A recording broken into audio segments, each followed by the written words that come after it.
Lyddie Chapter 16. Fever. Taking the money from the bank was like having a rooted tooth yanked from her jaw. Then the most painful part passed. She pressed $2 whole into Mrs. Bedloe's hand before going out on the town to buy Rachel shoes and shawl and to order a dress made for her. Having spent that much, Lyddie squandered 50 pence more to get the child a beginning reader and a small paper volume of verses that the bookseller recommended. All told, Lyddie had spent more than 2 weeks' wages. There were less than $1 in her pocket now left from the princely sum she had withdrawn. She tried not to think on it. It was for Rachel, wasn't it? How could she begrudge the child? The very next day, Bridget was slower than ever, and it was all that Lyddie could do to keep from screaming.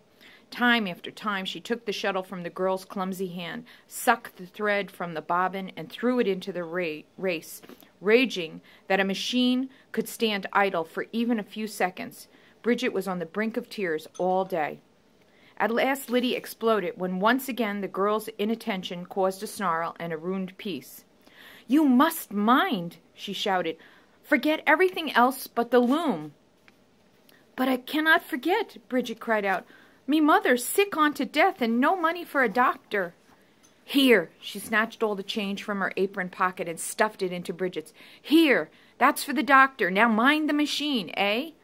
The next few days went better than those before. She coaxed a few words from Rachel and the suggestion of a smile when she read aloud from the book of verses. "Dr. Forster went to Gloucester in a shower of rain. He stepped in a puddle right up to his middle and never went there again." "Well," said Lyddie, "that's mud season in Vermont, eh?" And Rachel smiled. Encouraged, Lyddie tried to make the rhyme for Rachel herself. "Uncle Judah went to Bermuda in the April rain. He sunk in the ooze right up to his snooze and never was heard of again." This time there was no mistaking the smile. Work was going better as well.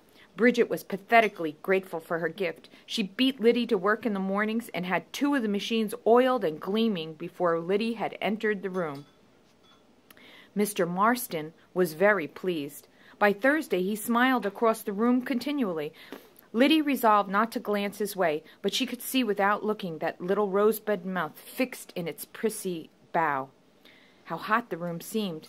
Of course it was always hot and steamy, but somehow... Perhaps she hadn't been burning up. She could have kept her head. But she was so hot, so exhausted that Thursday in May... She wasn't prepared. She had no defense. He stopped her and made her wait until everyone had gone. Just when she felt she must lie down or faint, he stopped her and put both his fat white hands heavily on either sleeve, dragging his weight on her arms. He was saying something as well, but her head was pounding, and she couldn't make it out. What did he want with her? She had to go. She had to see Rachel.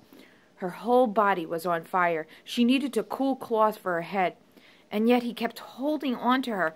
She tried to stare him down, but her eyes were burning in her sockets. "Let me go," she wanted to cry. She tried to pull back from him, but he clutched tighter. He was bringing his strange little mouth closer and closer to her fiery face. She murmured something about not feeling well, but it made his eyes grow soft and his arm go all around her shoulder. What made her do it? Illness? Desperation? She never know.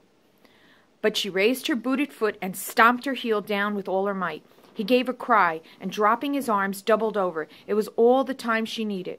She stumbled down the stairs and across the yard, never falling, at last into the door of number 5.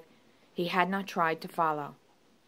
She did not go to work the next day, or for many days thereafter. Her fever raged, and she was out of her mind with it. And once she realized that someone was putting a cold cloth on her forehead, and she raised her arm to bring it down over her burning eyelids, a tiny cool hand rested on her hot one and stroked it timidly. Somewhere at a great distance she heard a small voice croon, "There, there," and then her heavy arm was lifted and put back gently under the quilt. Dr. Morris was summoned. She tried to protest. She couldn't waste money on doctors, but if the words came out at all, they came out too thickly for anyone to understand. The bell rang, but it was far away now. It no longer rang for her. People came in and out of the darkened room. Sometimes Mrs. Bedloe was spooning broth into her, sometimes another of the boarders. Diane was there, and Bridget, though who would have sent for them? Bridget had brought some Irish concoction that Mrs. Bedloe seemed to be trying to refuse, but the girl could not leave until she had been allowed to spoon some of it into the patient's mouth, and always, whenever Lydia swam up the fiery pool out into consciousness, she knew that Rachel was there beside her. "She'll get sick," Lyddie tried to protest. "Make her go away or move me to the infirmary.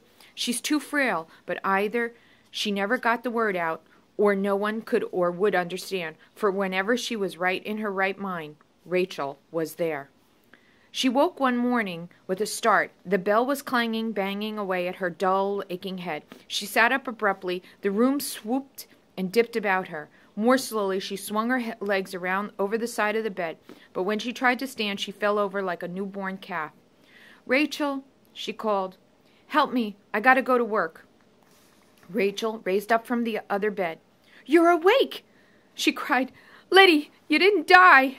She fell back onto her pillow. "No," she said weakly. "Not yet. We can still hop." And that is the end of chapter 16. Keep on reading.